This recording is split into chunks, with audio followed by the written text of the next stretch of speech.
अस्सलाम वालेकुम स्टूडेंट। हमारे पास जो क्लास 7 है उसका मैथमेटिक्स का जो पेपर है, पास्ट पेपर, उसको हम सॉल्व करने वाले हैं। जो सेशन 24-25 का फर्स्ट टर्म का है एग्ज़ाम हुआ था, उसमें ये पेपर आया था, उसको हम सॉल्व करेंगे। तो इसमें हमारे पास जो इस वाले में हम सब्जेक्टिव पहले सॉल्व करेंगे, ऑब्जेक्टिव ऑलरेडी हमारा हो चुका है।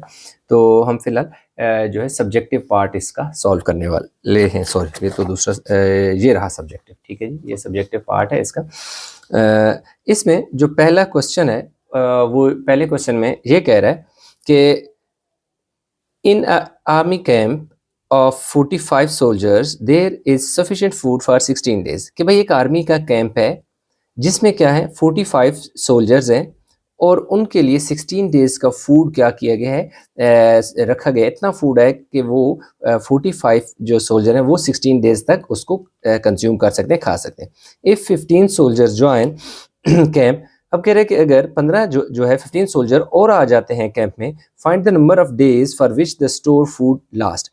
अब क्या था कि जी 16 डेज के लिए फूड अवेलेबल था 45 सोल्जर का, लेकिन अब हुआ ये कि 15 सोल्जर और आ गए, नंबर ऑफ सोल्जर इंक्रीज हो गए हैं। तो डेफिनेटली हमारे पास जो इसका होगा नंबर ऑफ डेज जो कितने हैं वो कम कम रह जाएं, क्योंकि सोल्जर ज़्यादा होंगे तो फूड का पहले ख़त्म हो जाएगा। तो अभी इसका जो हमारे पास सोल्यूशन है ये देखिए, आपने सिंपल लिखना है number of soldiers in a camp कितने हैं जी, हमारे पास 45 हैं। एक सेकंड, इस पेपर को हम साइड में रख लेते हैं। ठीक है, उसके बाद हमारे पास नेक्स्ट जो है sufficient food for number of days कितने हैं 16 डेज के लिए। अब क्या हुआ आफ्टर 15 सोल्जर्स ज्वाइन कैंप, अगर 15 सोल्जर क्या करते हैं कैंप को ज्वाइन करते हैं तो फिर क्या होता है, तो टोटल कितने हो जाएंगे नंबर ऑफ सोल्जर, पहले 45 थे, 15 सोल्जर और आ गए हैं, तो हमारे पास टोटल जो सोल्जर हैं वो क्या हो गए 60 हो गए। अब हमने करना ये है कि हमारे पास दो क्वांटिटीज़ हैं, यानी कि दो वेरिएबल आप उसे कहें, एक सोल्जर है और दूसरा क्या है फूड है।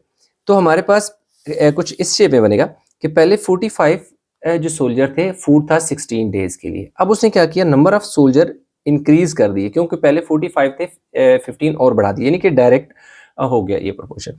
तो अब अगर हमने क्या कर दिया, इस तरफ चीज़ बढ़ाई तो दूसरी तरफ कम हुई, तो ये इन्वर्स प्रोपोर्शन होना है। ठीक है जी, ये इन्वर्स प्रोपोर्शन होगा कि एक क्वांटिटी बढ़े दूसरी कम।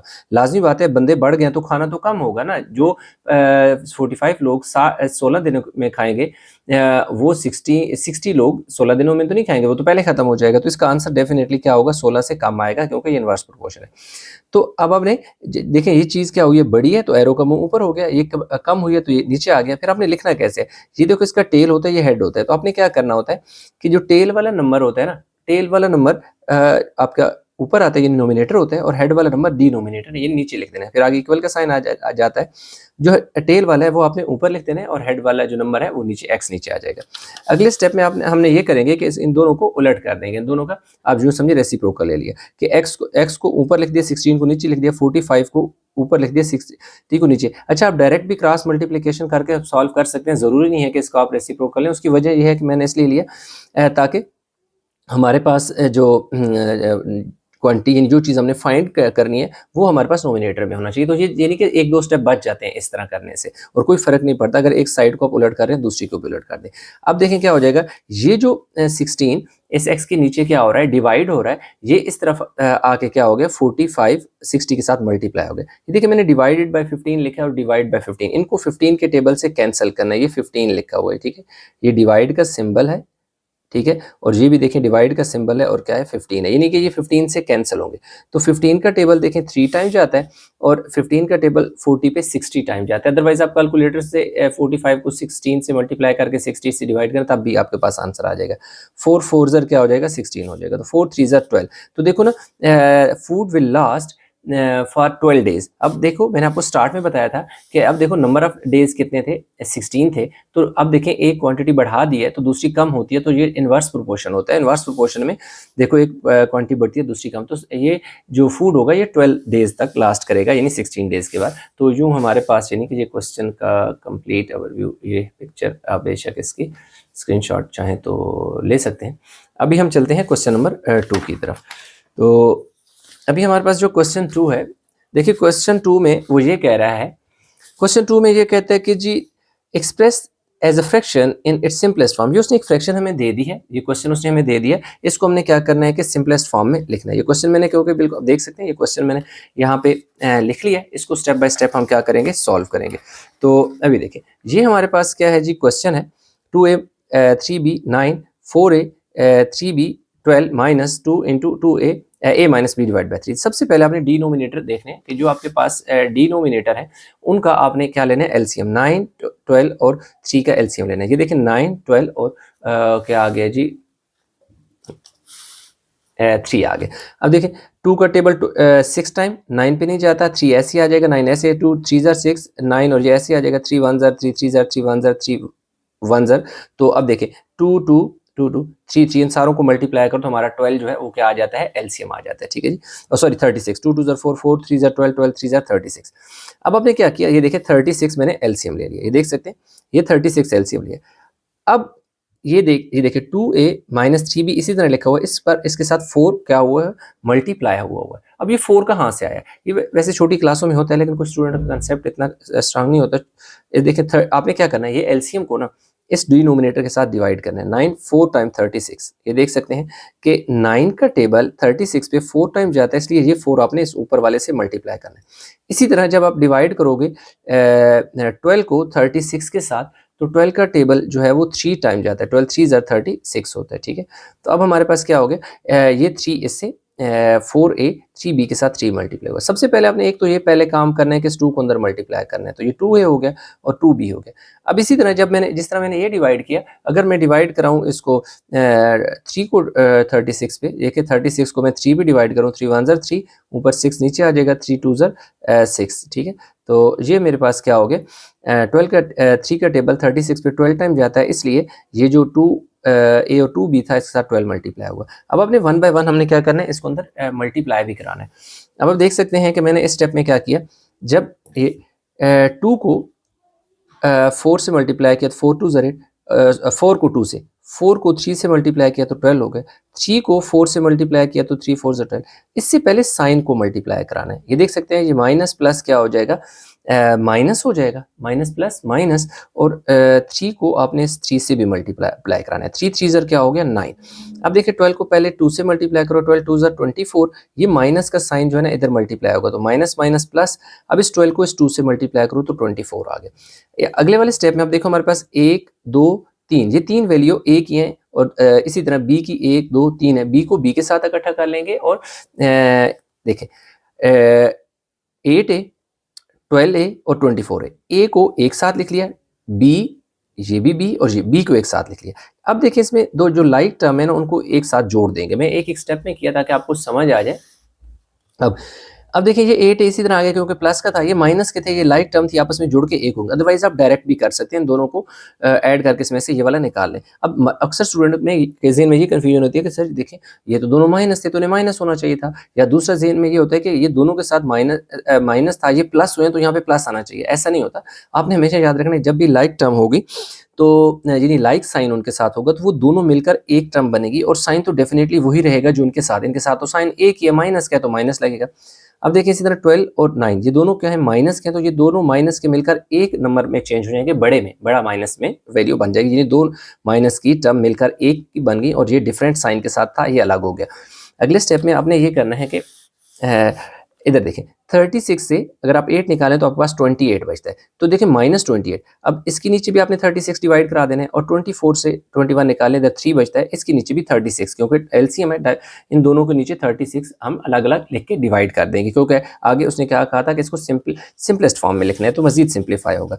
अब देखें ये डिवाइड हुआ किससे, 4 के टेबल से, यानी कि डिवाइड किया इसको भी 4 से, इसको भी 4 से, तो 4 7 ज़र और 4 9 ज़र 36, ये ए इसी तरह आ गया। ये देखो ये 3 से डिवाइड हुआ, ठीक है, ये 3 से डिवाइड हुआ, 3 1 ज़र 3 और 3 12 ज़र, तो ये इसका हमारे पास फाइनल आंसर आ गया।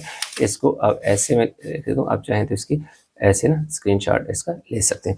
तो क्वेश्चन हमारे पास ये भी हो गया। अभी हम चलते हैं क्वेश्चन नंबर जो 3 है उसके सोल्यूशन की तरफ। अब देखें जो क्वेश्चन 3 है उसमें आप देखें तो क्वेश्चन 3 में वो ये कह रहा है consider the following number pattern. ये नंबर पैटर्न का क्वेश्चन है।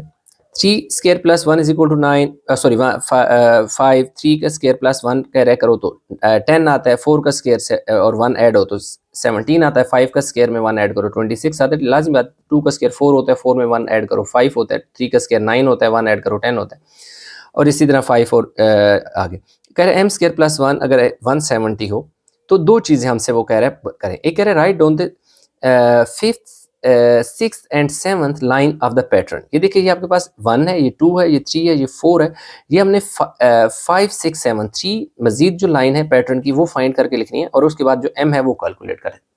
बहुत सिंपल सा क्वेश्चन है, कोई मुश्किल क्वेश्चन नहीं है।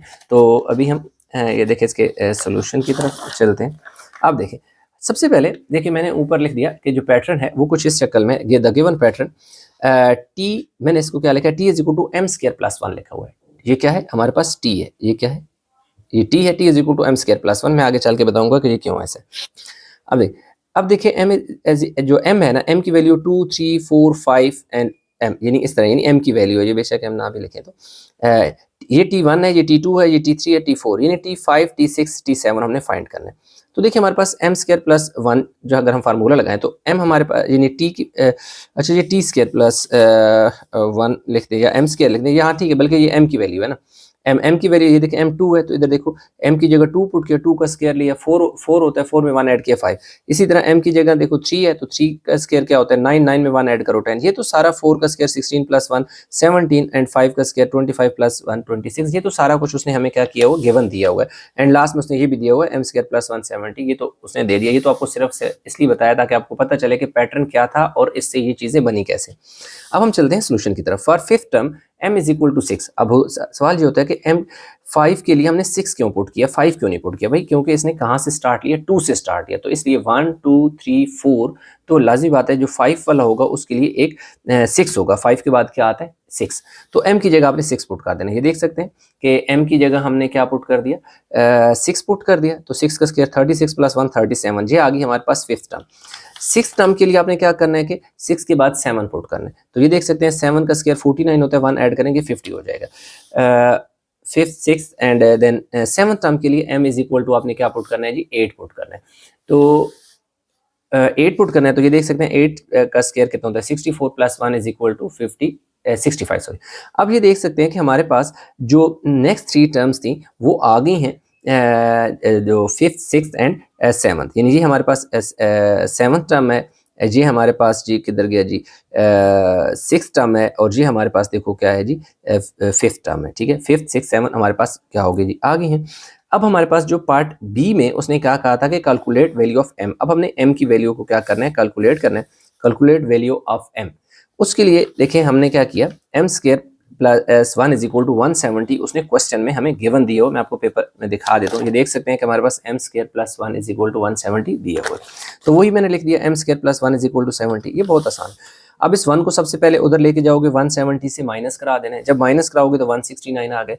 नेक्स्ट स्टेप पे आपने क्या करना है कि taking square root on both side, taking square root on both side, इन दोनों का स्क्वायर रूट लेना है। इसका स्क्वायर कट गया तो जो m होता है 169 का स्क्वायर जो होता है स्क्वायर रूट लो तो वो 13 आता है, तो m की वैल्यू क्या आ गई है 13। तो ये हमारे पास क्वेश्चन जो 3 था ये भी हो गया। ये कुछ इस तरह की इसकी शेप है, ये पूरा पेज ऐसे बन रहा है, बेशक आप ले लें इसका स्क्रीनशॉट ले लें, ये ऐसे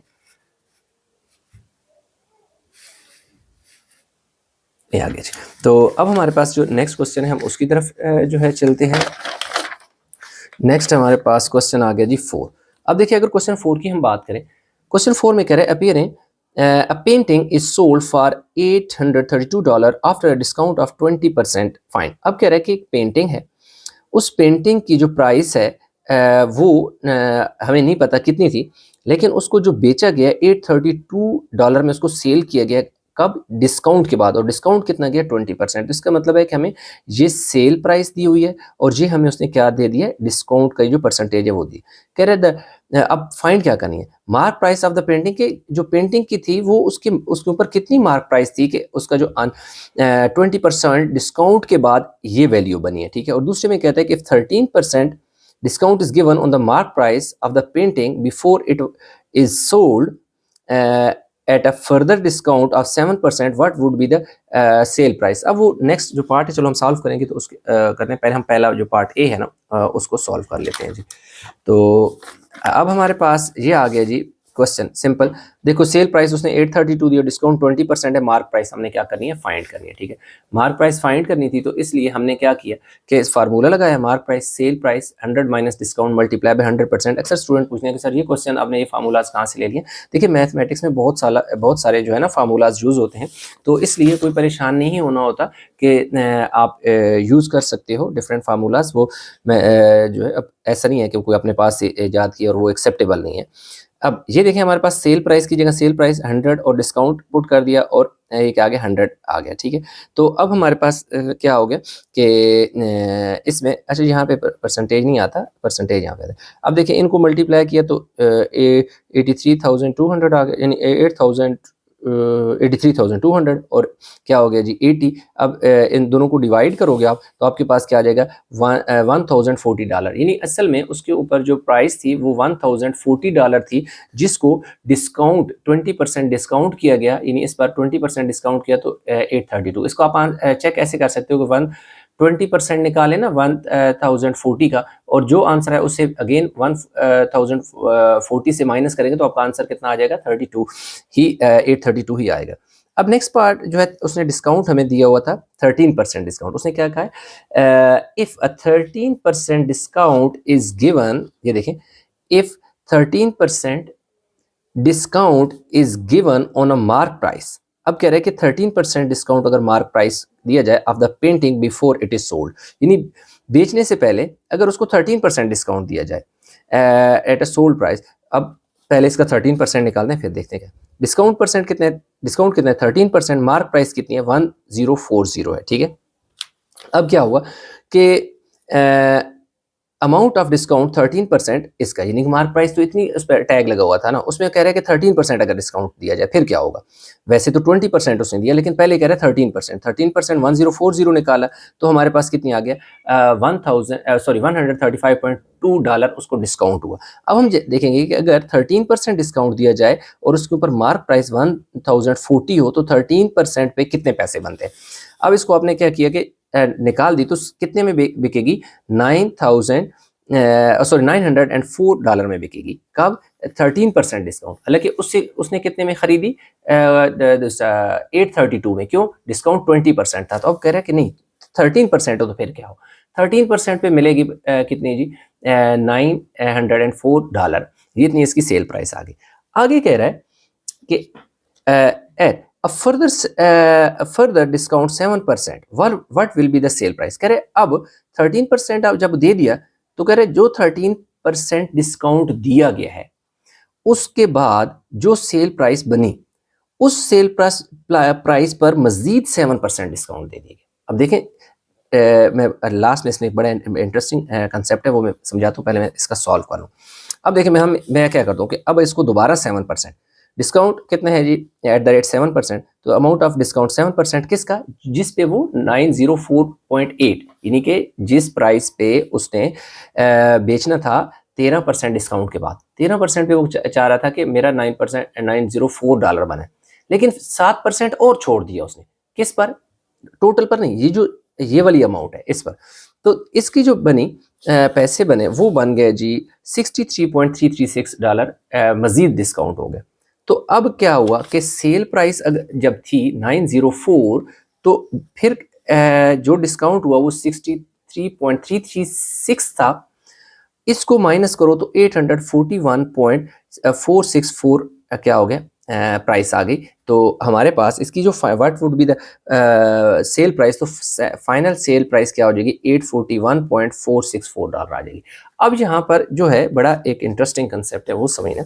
अक्सर जो बिजनेसमैन होते हैं ना वो थोड़ा सा ट्रिक खेलते हैं। वो क्या कहते हैं, अब अगर वो पहले जो है 1040 की क्या था 1040 की अगर एक चीज़ थी और अगर वो डायरेक्ट 20% डिस्काउंट देता, तो अगर 1040 की डॉलर की मिल रही है और उसने 20% डिस्काउंट किया तो उसको देनी पड़ेगी 832 की।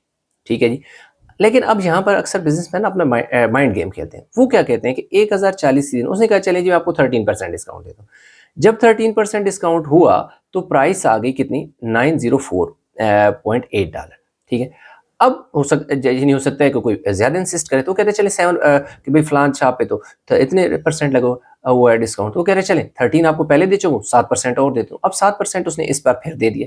जब इस पर 7% दे दिया तो टोटल तो वो बज़ाहिर जो कस्टमर है उसके लिए तो 13 और 7% 20% ही उसे मिल रहा है, लेकिन ऐसा नहीं है। अब देखिएगा कि जब 13% वो इस पे 7% और दिया तो हमारा यानी कि कितना आ गया जी, 63.336 आ गया। अब उसने क्या किया कि इस वैल्यू में से ये वाला भी डिस्काउंट क्या कर दिया, माइनस कर दिया, तो जो टोटल आ गया 841.446 यानी कि फाइनल सेल प्राइस ये आ गई 841। अब उसने क्या किया, बज़ाहिर तो 13% जो उसने डिस्काउंट किया और फिर देखे उसने क्या किया जी, 7% डिस्काउंट किया, तो 13 प्लस 7% 20% हो गया और सेल प्राइस आ गई 841। ये उसने अलग अलग करके डिस्काउंट किया। जबकि अगर डायरेक्ट डिस्काउंट करो तो 20% का 832, तो लाजिम बात है $832 वाली उसने चीज़ कितने में बेच दी, $841 में बेच दी, तो तकरीबन $9 समथिंग में क्या किया उसने, ज़्यादा पैसे कमा लिए। तो ये चीज़ होती है, थोड़े से बिजनेसमैन जो होते हैं ना, जब भी देखा जाता है तो वो थोड़ी सी ये स्ट्रेटजी अपनाते हैं। चलें इसको थोड़ा सा मैं कंप्लीट पिक्चर दिखा दें। ये रहा जी इसका कंप्लीट ओवरव्यू। ठीक हो गया। अब हम चलते हैं जी इसके नेक्स्ट पार्ट की तरफ, जो हमारे पास क्वेश्चन आ गया जी 4 हो गया ना। अब हम 5 को सॉल्व करते हैं। अब देखें क्वेश्चन नंबर 5 को देखें, तो 5 में वो ये कह रहा है कि it is given that universal set x such that x is an integer between 1 and 20 inclusive। integer है, कह रहा है जी 1 से लेकर 20 तक सारे हैं। तो अब उसने, क्योंकि इंटीजर वैसे पॉजिटिव और नेगेटिव दोनों होते हैं, लेकिन क्योंकि यहाँ से देखिए 1 से 20 तक उसने 1 भी पॉजिटिव और 20 भी पॉजिटिव दिए होते, इसका मतलब ये हुआ कि जो हमारे पास बनेगा यूनिवर्सल सेट, वो ये बनेगा कि उसमें 1 से लेकर 20 तक सारे नंबर आएंगे और वो सारे नंबर क्या होंगे, पॉजिटिव होंगे। तो ये देख सकते हैं आपने यूनिवर्सल सेट को ऐसे लिखते हैं 1 2 3 4 डॉट डॉट डॉट 20, इसका मतलब 1 से लेकर 20 तक सारे नंबर है, लिख दिए। नेक्स्ट वो ये कह रहे हैं कि L x such that x is not a prime number, कि जो एल है उसमें आपने वो नंबर लिखने हैं जिसमें हमारे पास क्या होगा कि प्राइम नंबर नहीं होने चाहिए। तो इसका मतलब ये हुआ कि हमने एल में वो 1 से लेकर 20 में से प्राइम नंबर निकाल देते हैं। अब देखो प्राइम नंबर आपके पास क्या होता है, देखिए प्राइम नंबर जो है आपके पास क्या होता है, देखो 2 होता है, 3 होता है, 5 होता है, 7 होता है। अब 9 नहीं होता। प्राइम नंबर वो होता है जिसपे अपना टेबल जाए, कोई दूसरा टेबल ना जाए, यानी 1 का और अपना जाए, कोई और ना जाए। 9 पे 1 का भी जाता है, अपना भी जाता है और 3 का टेबल भी जाता है। 11 है, देखो 13 है। अब 15 आप प्राइम नंबर नहीं, 15 ऑड है, क्योंकि 15 पे 1 का भी जाता है, 3 का भी जाता है, 5 का भी जाता है और 15 का भी जाता है। तो 17 एंड देन वी हैव 19। अब ये वो नंबर है जो क्या है, प्राइम नंबर के सेट में आते हैं। ठीक है। तो अब देख सकते हैं कि एल में वो सारे नंबर मैंने लिख दिए हैं, ये जो नंबर है ना, ये वाले ये नंबर बीच में से निकाल दिए हैं, तो ये एल आ गया। एम की बात करें तो एम में वो कह रहा है कि दूसरा where is M list all the element in L, ये कह रहा है एम। एम में कह रहा है x such that x is a divisible by 7, के आपने वो नंबर लिखने हैं जिनमें 7 का टेबल जाता है। तो 7 पे देखो 2 टेबल, यानी 1 से लेकर 20 तक सिर्फ 2 आता है। 7 1 7 7 2 14, 7 3 21 बनता है, जो कि बड़ा हो जाता है, तो उसको हमने नहीं लिखा। ठीक है।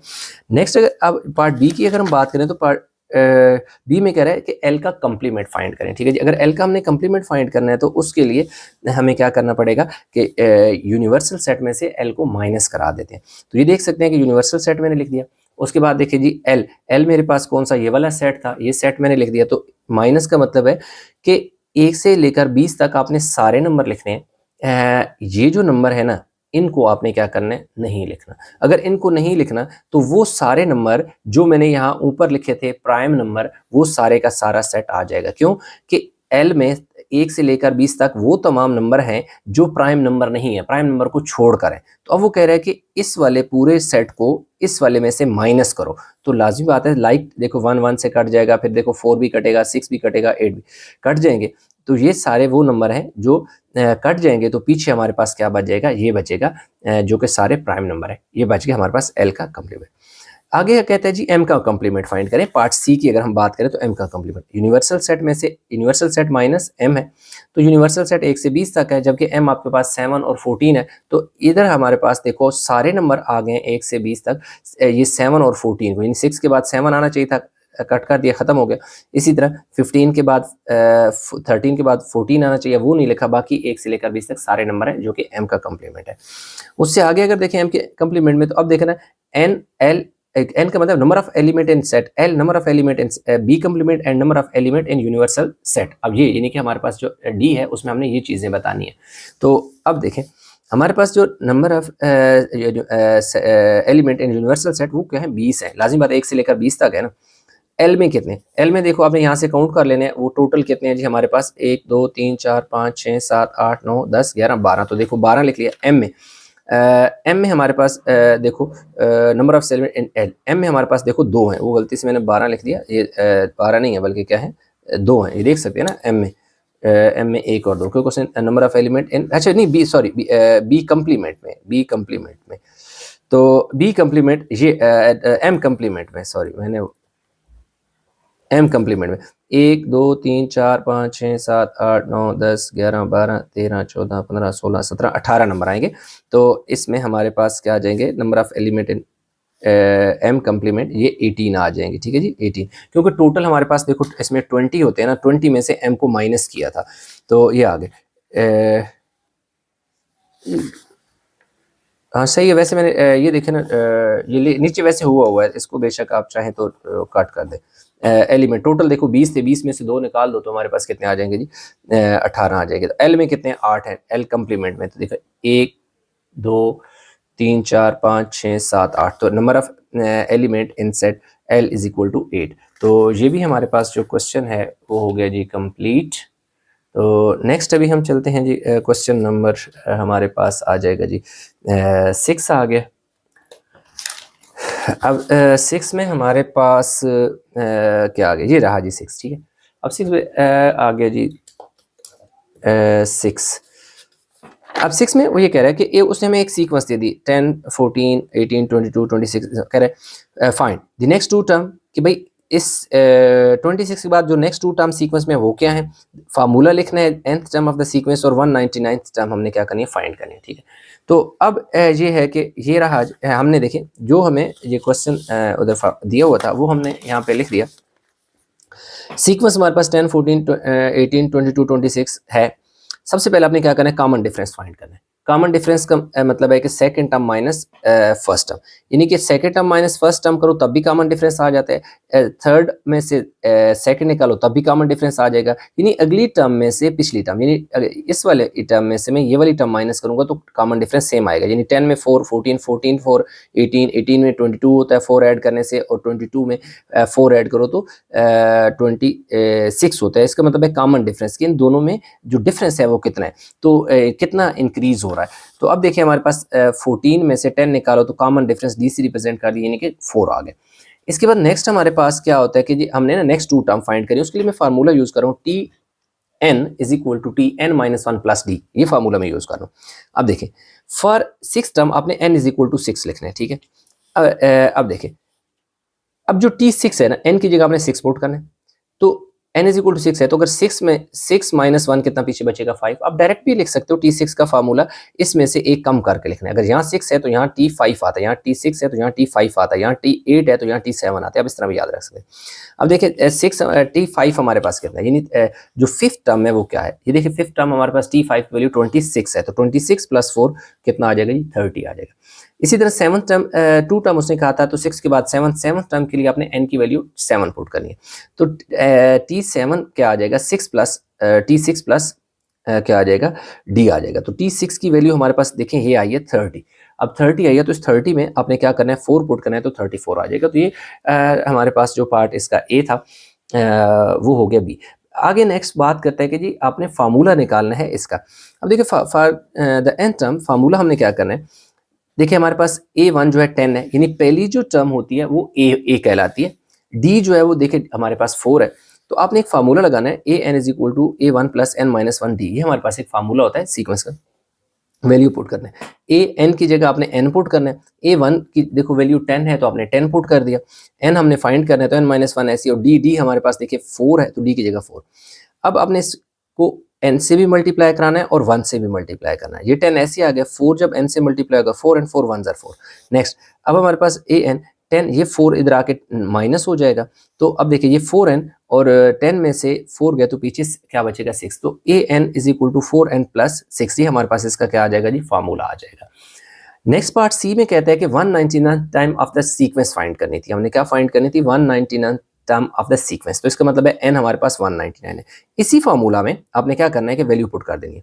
A n is equal to 4n plus 6। तो n की जगह n की वैल्यू पुट कर दी 6 ऐसी, 4 को 199 से मल्टीप्लाई किया तो 796 और प्लस 6 802 आ गया। अच्छा एक और चीज़, आप चाहें तो आप इसी ये जो मैंने फार्मूला लिखा था ना, ये वाला, ये जो फार्मूला है इसमें वैल्यू पुट करो तब भी आपके पास आंसर आ जाएगा। कैसे, T N is equal to A one into N minus one और क्या आ जाएगा जी, डी आ गए। ठीक है, अब क्या करता हूँ, ए वन मेरे पास क्या है जी 10 है, एन मेरे पास कितना है जी 199 माइनस 1 और डी की वैल्यू क्या है मेरे पास 4 है। 10 प्लस ये कितना आ जाएगा जी 198 मल्टीप्लाई बाय 4। तो ये मेरे पास कितना आ जाएगा 10, अगर मैं इसमें करूँ तो ये आ जाएगा जी 792 और सॉरी 792 आ जाएगा। 792 में 10 ऐड करो तो ये 802 आ जाएगा। यानी कि अगर आप इस वाले फार्मूले में आप वैल्यू, अच्छा मैंने टी एन लिख दिया, ये ए एन है, ये क्या है जी ए एन इज इक्वल टू, ये फार्मूला हमारे पास क्या है मैं इधर ऊपर लिख देता हूँ, a n is equal to a 1 plus n minus 1 d. आप इस तरीके से वैल्यू पुट करो तब भी आपके पास आंसर आ जाएगा। और इसी के साथ हमारा जो क्वेश्चन 6 था जी वो भी हो गया कंप्लीट। या आप चाहें तो इसकी पिक्चर ले लें। अब हमारे पास नेक्स्ट जो है क्वेश्चन आ गया जी 7। अच्छा क्वेश्चन आ गया जी 7। अब 7 में अगर आप देखें 7 on a sheet of graph papers use a scale of 1 centimeter to represent 1 unit to draw the x-axis for value of x from -2 to 3। अब जी ये उसने असल में एक इक्वेशन में वैल्यू पुट करके ना ये जो है निकाला है। ठीक है, तो ये पॉइंट है, सादा सी ज़बान में अगर हम बात करें तो point, plot the points A B C D, यानी कि हमने क्या करना है, सिंपल सा ग्राफ ड्रा करना है, ग्राफ को ड्रा करना है। तो इसके लिए देखिए मैंने ग्राफ ड्रा किया, मैं आपको बताता हूँ कि ये क्या है। यानी point, in fact plot the point, point हमने ग्राफ पे ड्रा करने। पहला पॉइंट क्या है जी, ए हमारे पास है जी 2 और 2 है। देखें ए हमारे पास, अच्छा ये स्केल में थोड़ा सा आपको समझा दूं कि ऑन एक्स एक्सिस, ये हमारे पास जो ग्राफ होता है ना, ये लाइन हमारे एक्स एक्सिस की होती है और ये जो वर्टिकल लाइन होती है ये वाई एक्सिस की होती है। ये हॉरिजॉन्टल लाइन होती है, ये वर्टिकल लाइन होती है। ये ओरिजिन होता है, इससे इस तरफ सारे नंबर एक्स के पॉजिटिव होते हैं और इस ओरिजिन से इस तरफ सारे नंबर एक्स के नेगेटिव होते हैं। इस जीरो से यानी ओरिजिन से ऊपर वाई सारा पॉजिटिव होता है और इस ओरिजिन से नीचे वाई की वैल्यू सारी नेगेटिव होती है।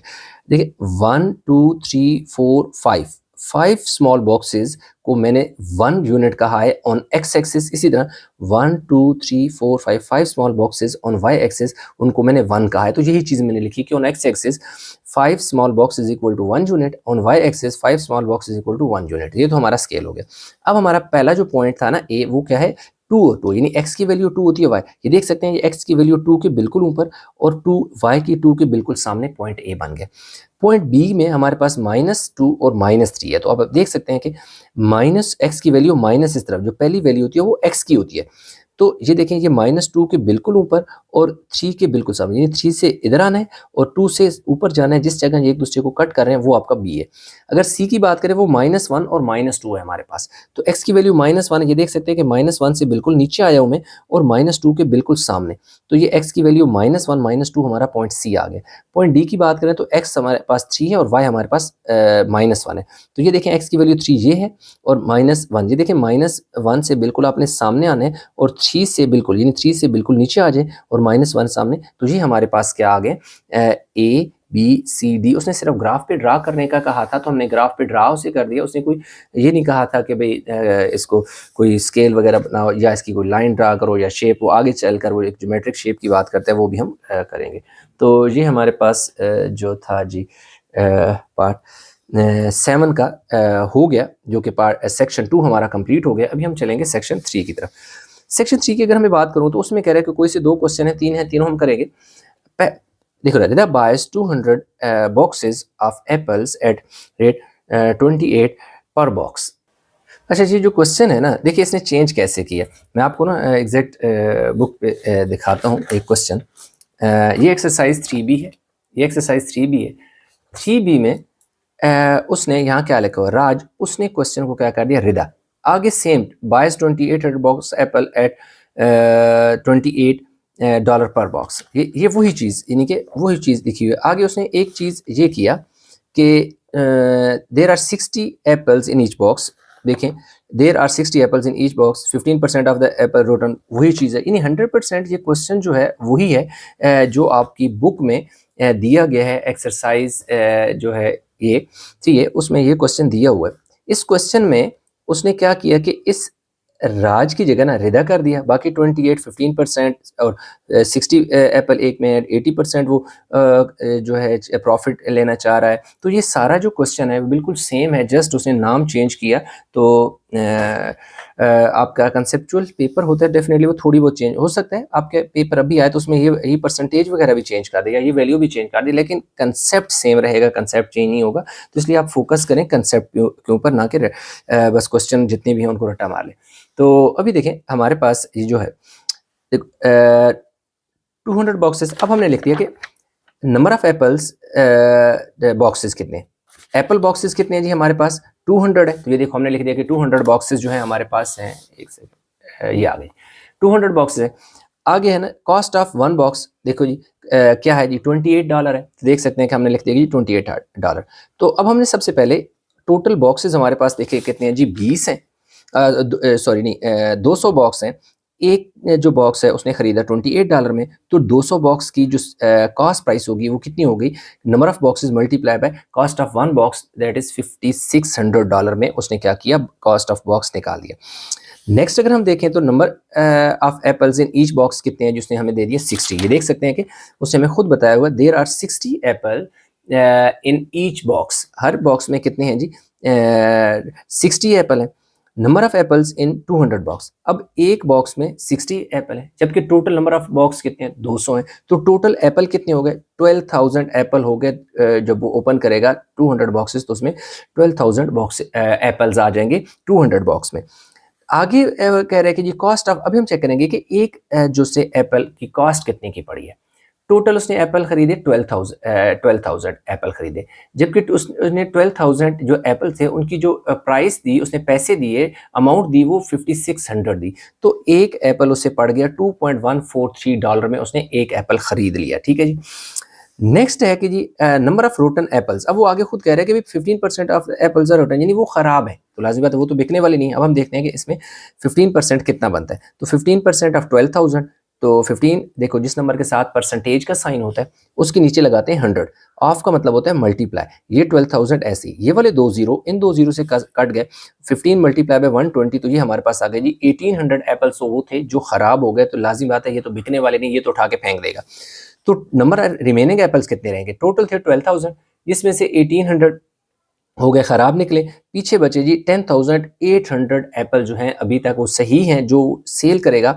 और उसने क्या करना है कि जी प्रॉफिट कमाना है। तो सेल प्राइस क्या होगी, फार्मूला आपने लगाना है सेल प्राइस का, cost price 100 plus profit percentage divide by 100। अब देखें कॉस्ट प्राइस में आपने कितने में ख़रीदा, $5600 में, 100 ऐसे आ गए 80, क्योंकि वो खुद कह रहे हैं इधर देखें 80% प्रॉफिट, यानी वो क्या करना चाहता है, if she wants to earn 80% profit on the cost price, कि भाई वो जितने में खरीदा है उसकी अगर वो 80% लेना चाहता है, तो इसलिए परसेंटेज 80% प्रॉफिट जो था 80 इधर आ गया, तो 180 आ गया, ये दो जीरो इन दो जीरो से कट गए, 56 180, तो ये हमारे पास आ गया जिस वो बेचेगा 10,080 में क्या करेगा, बेच देगा। खरीदे कितने थे, $5600 के खरीदे, बीच में से ख़राब भी निकले, वो फेंक दिए, सेल किया 10,080 उसने कमा लिया, यानी 80% उसने प्रॉफिट कमाया। डिज़ायर्ड रेवेन्यू यानी उसका इतना निकल आया।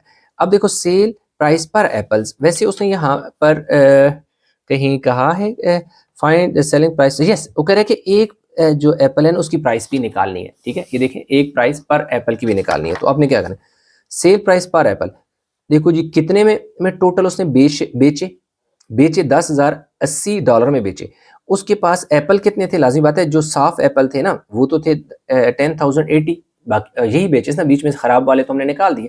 तो ये आंसर आ गया तकरीबन वो $0.99 का उसने बेचा अप्रॉक्सीमेटली, यानी कि उसने एक जो एप्पल था वो 0.99 में क्या कर दिया, बेच दिया। ठीक है, तो उसको क्या हो गया जी, ये प्रॉफिट हो गए। तो ये भी क्वेश्चन हो गया कंप्लीट। ये आगे जी कंप्लीट इसकी अगर हम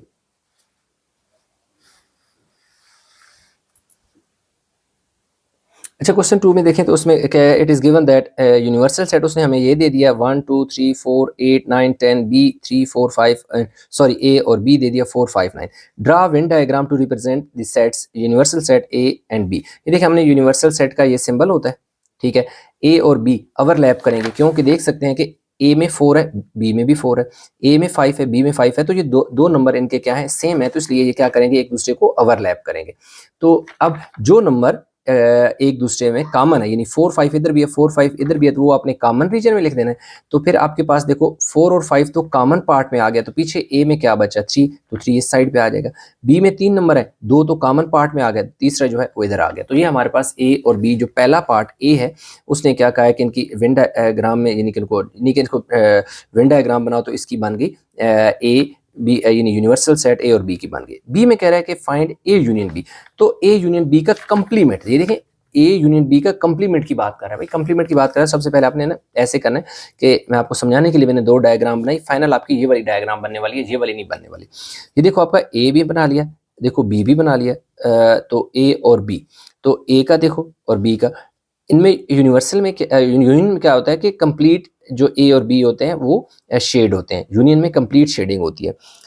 अब जो ए यूनियन बी का कंप्लीमेंट होता है ना, उसका मतलब होता है कि जो यूनिवर्सल सेट है ये आपके पास क्या है, यूनिवर्सल सेट है ये वाला।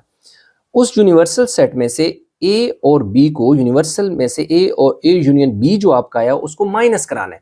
तो हमारा ए यूनियन बी यानी कौन सा शेडिंग एरिया, ए और बी का जो पार्ट है वो शेड है, उसको माइनस करना है। तो इसका मतलब बाकी सारा आपने शेड करना है।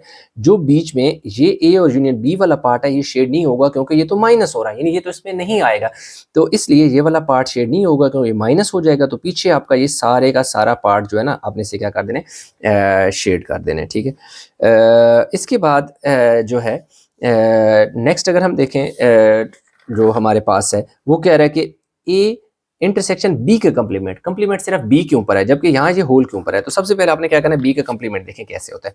ये पूरा यूनिवर्सल सेट होता है, तो बी के कंप्लीमेंट का मतलब है कि यूनिवर्सल में से बी को माइनस कर दो। ये देखो सारा शेड कर दो, बी को बीच में से कट कर दो। जब बी को कट कर दोगे तो पीछे से आपके पास क्या हो जाएगा, ये वाला बच जाएगा। ये आपका हिस्सा नहीं है क्वेश्चन का, यानी कि सोल्यूशन का। आप बेशक चाहें तो ये दोनों बना दें, आपका फाइनल आंसर ये वाला है। ये तो सिर्फ आपको समझाने के लिए बताया।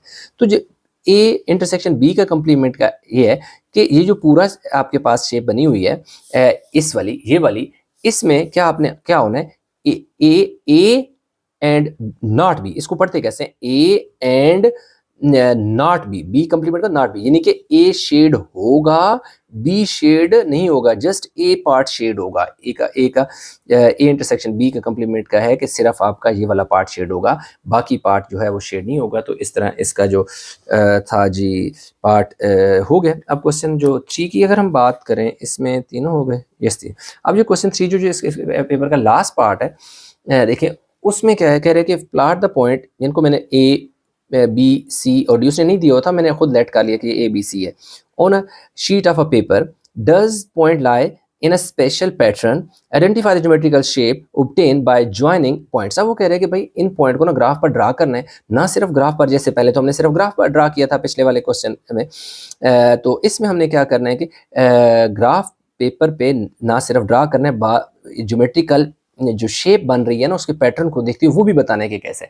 तो ये देखें हमने जो इसकी, ये देखें मैंने ग्राफ के ऊपर मैंने ड्रा कर लिया। अगेन ये देखिए मेरे पास क्या है जी, एक्स एक्सिस है, ये मेरे पास वाई एक्सिस है, सॉरी एक्स एक्सिस नेगेटिव है, ये देखो पॉजिटिव, नेगेटिव वाई एक्सिस है, ये मेरे पास क्या है जी, पॉजिटिव वाई एक्सिस है। तो ये ओरिजिन हो गया। ये मैं पहले ही बताया था कि इस तरफ सारे एक्स एक्सिस पॉजिटिव होते हैं, इस तरफ नेगेटिव एक्स होता है, इस तरफ पॉजिटिव वाई होता है और इस तरफ नेगेटिव होता है। अब देखिए इसमें स्केल मैंने पहले बताया था कि स्केल इसमें क्या है, 1 2 3 4 5 स्मॉल बॉक्सेस जो है ना एक्स एक्सिस पे, कहीं कहीं पर भी आप गिने 1 2 3 4 5 small boxes on x axis is equal to 1 unit and 5 boxes on y axis is equal to 1 unit, यानी कि y एक्सिस पर भी 5 small boxes is equal to 1 unit बनेगा और इस तरफ भी 5 बॉक्सेस जो x एक्सिस के ऊपर भी 5 बॉक्सेस एक ही यूनिट बनाएंगे, 1 यूनिट की इक्वल होगा। बिल्कुल जैसे मैंने पहले स्केल लिखा था उसी तरह लिखना है। आपने स्केल में दिखा भी देता हूँ कि मैंने जो स्केल लिखा था बिल्कुल आपने ना ऐसे स्केल लिख लेना है, जैसे ये स्केल मैंने लिखा था ना बिल्कुल एग्जैक्ट ऐसा स्केल आपने लिख लेना है। तो अब पॉइंट कैसे मैंने बनाया, अब देखो मेरे पास जो ए था ना वो 5 और 2 है, ये देख सकते हैं ये लिखा हुआ है, देखो ना 5 और 2, एक्स की वैल्यू जो पहला कोऑर्डिनेट होता है ना वो एक्स होता है, दूसरा वाई होता है। तो ये देखें 5 से बिल्कुल आपने ऊपर जाना है और 2 के बिल्कुल सामने, ये देख सकते हैं 2 के बिल्कुल सामने है और 5 के ऊपर है, तो ये जो 2 है ये वाई है, 5 जो है वो x है। ए बी में देखो हमारे पास -1 है और 3 है, ये देख सकते -1 3 यानी x की वैल्यू -1 y की 3, तो x की वैल्यू -1 ये है, तो -1 के बिल्कुल ऊपर जाना है और 3 के बिल्कुल सामने जाना है, 3 पॉजिटिव ये होता है, तो ये आ गया हमारे पास बी। सी में देखो दोनों -1 -3 है, ये देख सकते हैं कि -1 और -3 है, तो x की वैल्यू -1 ये है और y की वैल्यू -3 है, तो -3 के बिल्कुल आपने y की वैल्यू -3 के सामने आना है और इस तरह -1 से बिल्कुल नीचे आना है। तो यहाँ से आप जब नीचे आते हो और इस 3 के बिल्कुल सामने जाते हो तो ये आपका पॉइंट बनता है -1 और 3। डी की बात करें, ये पॉइंट डी है, ठीक है, ये पॉइंट क्या है हमारे पास, पॉइंट डी है। इसमें x की वैल्यू देख सकते हैं क्या है जी, 5 है, y की -2, तो ये देख सकते हैं कि जी 5 x की वैल्यू 5 है, 5 से बिल्कुल नीचे और -2 के बिल्कुल सामने, ये देखिए -2 के बिल्कुल सामने है और 5 से बिल्कुल नीचे है, तो 5 और 2, तो ये हमारे पास शेप बन गई है। इसको अगर हम देखें, इसका जो डेटा वगैरह है वो लिखा हुआ मैं आपको बता देता हूँ कि क्या है। इसमें फ़िलहाल आपने समझना ये है कि क्या है, ये देखें ये लाइन और ये लाइन, ये देख सकते हैं ये वर्टिकल है और देखें वर्टिकल है, तो और दूसरी बात है कि आपस में इनका डिस्टेंस भी सेम है। यहाँ से देखें इधर से लेकर ये 1 पे है और ये क्या है 5 पे, ये वाला पॉइंट देखो यहाँ से देखो ये 1 पे है और ये देखो 5 पे। अगर यहाँ पे देखो तो ये देखें ये 1 पे है और ये देखो 5 पे है, तो इनके दरमियान में जो डिस्टेंस है वो बिल्कुल सेम है, ये असल में लाइनें पैरेलल है। अगर ये पैरेलल लाइन है तो दो लाइनें पैरेलल हैं, दो देखें अनपैरेलल है, ये देखें ये लाइन क्या है अनपैरेलल है। अब इसकी कुछ कंडीशंस होती हैं, ये वैसे बन रही है या जो शेप ना क्या, ये देख इसमें हमने लिखना है 3a में ये लिख देना कि A D parallel to B C, कि जो ए डी है वो बी सी के पैरेलल है। A D is not equal to B C, इसकी लेंथ जो ए बी की है वो बी सी के लेंथ की इक्वल नहीं है, नजर आ रहा है ये छोटी लाइन है ये बड़ी लाइन है। फिर हमने इन दोनों का डिस्टेंस फाइंड करना है, ए बी और सी डी का। ये देखिए डिस्टेंस फार्मूला होता है, डिस्टेंस फार्मूला हमने लगा के x2 - x1 y2 - y1, ये x1 y1 x2 y2, तो ये देखें x2 - x1 y2 - y1 formula लगा दिया √37। इसी तरह सी और डी के ऊपर डिस्टेंस फार्मूला लगाकर वैल्यू निकाली, ये हमारे पास क्या आ गई 37 आ गई। तो ये देख सकते हैं इनकी लेंथ सेम है, जितनी लेंथ इसकी है इतनी ही लेंथ इसकी आ गई हमारे पास। From 1 and 2 a b is equal to c d, also a जो ए बी सी डी के इक्वल आ गई और ए डी बी सी के जो ए डी है वो बी सी के पैरेलल भी है और ए डी बी सी के पैरेलल है, लेकिन ए डी बी सी के इक्वल नहीं है, लेंथ में कम है। अब देखो the geometrical shape is obtained by joining the point is an isosceles trapezium. ऐसी जो वैसे ट्रेपेजियम के बहुत मतलब एक से ज़्यादा काइंड्स होती है ना, टाइप्स होती हैं, तो ये जो टाइप होती है जिसमें ये वाली लाइन इस लाइन के पैरेलल हो लेकिन लेंथ में इक्वल ना हो, ये वाली लाइन इस लाइन के पैरेलल ना हो लेकिन लेंथ में आपस में इक्वल हो, यानी उनकी लेंथ इक्वल हो, तो ऐसी जो शेप होती है ना वो ट्रेपेजियम होती है और उस ट्रेपेजियम का नाम होता है एसएसलेस ट्रेपेजियम। तो ये हमारे पास इसका यानी कि फाइनल आंसर आ गया। इसको हमने ये ग्राफ भी बना लिया और ग्राफ के बाद जो है ये इसका सोल्यूशन भी लिख लिया। तो हमारे पास जो पार्ट 3 का ए था वो हो गया। अब इसमें हमारे पास ना जो लास्ट पार्ट है उसको हमें सॉल्व करना है। अच्छा, इसमें ना क्वेश्चन नंबर 2 जो था उसमें एक चीज़ मैंने डायरेक्ट उसका वेन डायग्राम ही बना लिया। उसने कहा था फाइंड ए यूनिट बी का कम्प्लीमेंट। तो देखिए हमारे पास ए कम्प्लीमेंट बी, तो ए लिखा यूनियन और देखें बी, इनका ये वाला जो है ना ये छोटी क्लास में आपने फाइंड किया होगा कि यूनियन में क्या होता है कि नंबर जो होते हैं वो जोड़कर एक बना दिए जाते हैं, ये वजह से शायद मिस हो गया। तो ये देखें 3 4 5 4 और 5 इसमें है, तो 3 इधर आ गया और 9, ये यानी इन दोनों सेट को जोड़कर एक सेट बना दिया जाता है। जो नंबर रिपीट हो रहे होते हैं एक बार लिखा है, ये ए यूनिट बी। फिर इसका जो कॉम्प्लीमेंट फाइंड करना होता है वो यूनिवर्सल में से ए यूनियन बी माइनस करना होता है। तो ये देखें यूनिवर्सल जो सेट है वो हमारे पास इसमें क्वेश्चन 2 है ना, तो यूनिवर्सल सेट हमारे पास क्या है जी, 1 है, 3 4 5 8 9 10, यही वाला लिखा, यूनिवर्सल सेट लिखा। फिर आगे इसमें क्या है कि जी ये यूनिवर्सल सेट लिखा, उसके बाद जो है ना ए यूनियन बी, इसका जो आंसर आया वो, तो हमारे पास ये फाइनल इसका आंसर आ जाएगा। तो सिंपल हमने क्या किया कि ए यूनियन बी फाइंड किया, उसको यूनिवर्सल सेट से जब माइनस कराओगे तो आपके पास ए यूनियन बी का कंप्लीमेंट, तो किसी भी सेट का कंप्लीमेंट जो फाइंड करना होता है उसे यूनिवर्सल सेट में से माइनस कराते हैं, इसलिए यूनिवर्सल सेट लिखा। फिर जो ए यूनियन बी का आंसर आया था वो इसमें से माइनस कराया, तो हमारे पास ये आ गया ए यूनियन बी का कंप्लीमेंट। इसकी वेन डायग्राम जो है वो मैंने आपको बता दी थी, मैं दोबारा आपको दिखा देता हूँ। ये रही इसकी वेन डायग्राम, यानी आपने ये यहाँ तक सोल्यूशन बनाना है, ये इसके साथ क्या कर देना है, ये इसका वेन डायग्राम बना देनी है। फिर आपके पास जो दूसरा था ये वाला पार्ट, तो पहले बी का कंप्लीमेंट फाइंड करना है, फिर उसके साथ एक इंटरसेक्शन। तो बी के कंप्लीमेंट का ये है कि यूनिवर्सल में से बी को माइनस कराओ, यूनिवर्सल सेट लिखा, जो बी का सेट गिवन है, बी का सेट है 4 5 9 है, वो लिख दिया, माइनस करा दिया, तो यानी ये वाले नंबर तीनों इसमें से माइनस हो जाएंगे, पीछे हमारे पास बी का कंप्लीमेंट बच जाएगा। अब ये जो बी का कंप्लीमेंट है उसका और ए जो है इन दोनों का इंटरसेक्शन फाइंड करना है। तो बी का कंप्लीमेंट ये आ गया, ए जो है ये देख सकते हैं हमारे पास 3 4 5 है, तो 3 4 5, तो इंटरसेक्शन का मतलब होता है कि इनमें जो चीज़ें कॉमन है, तो 3 इधर है, 3 इधर है, सिर्फ 3 ही नंबर है जो कॉमन है, तो वो आपने लिख देने, तो आपके पास पार्ट सी आ जाएगा। और इसकी जो डायग्राम है, विन डायग्राम, वो ये वाली बनेगी। तो ये विन डायग्राम जो उस टाइम शायद मुझसे मिस हो गया, तो उसने क्योंकि इतना क्लियर नहीं किया हुआ था, तो ये भी हो गया। इसमें हमारे पास जो लास्ट पार्ट रह गया, अब हमने उसको सॉल्व करना है। तो ये देखें जी, लास्ट पार्ट में उसने दे दीजिए 1/4 4x - 7 + 3 × 1 - 2x, ये उसने क्वेश्चन दे दिया। ये देखिए मैंने लिख दिया, ये सेम वही क्वेश्चन मैंने यहाँ लिख दिया, 1/2 इसी तरह, 4 इसी तरह, -7 इसी तरह। इस 3 को 1 से मल्टीप्लाई करो तो 3 1 ज़र 3, फिर देखो ना इस 3 को इससे मल्टीप्लाई करो, 3 2 ज़र 6। तो अब हमारे पास 1/2 इसी तरह, ये 4 अच्छा यहाँ पर क्या बचा, ये सॉरी मैंने यहाँ पे कुछ गड़बड़ हो गया। ये देखिए ये क्या है, ये देखें ये 4x और ये देखो 6x, ये देखो जी -7 और 3, 4 में से 6 में से 4 निकाले तो -2x बचा, और 7 में से 3 गए तो 4। अब देखिए इधर 6 बड़ा है तो साथ साइन माइनस का लगेगा, इधर 7 बड़ा है तो साथ साइन माइनस का लगेगा। ये 2 इन दोनों के नीचे डिवाइड करा दो, 2x के नीचे भी डिवाइड कर दो और 4 के नीचे भी, तो 2 और 2 कैंसिल होके सिर्फ x बचेगा, और 2 2 ज़र 4, तो -x और -2, ये हमारे पास इसका फाइनल आंसर आ जाएगा। उसी के साथ हमारे जो पेपर का जो सोल्यूशन है वो हो गया जी कंप्लीट।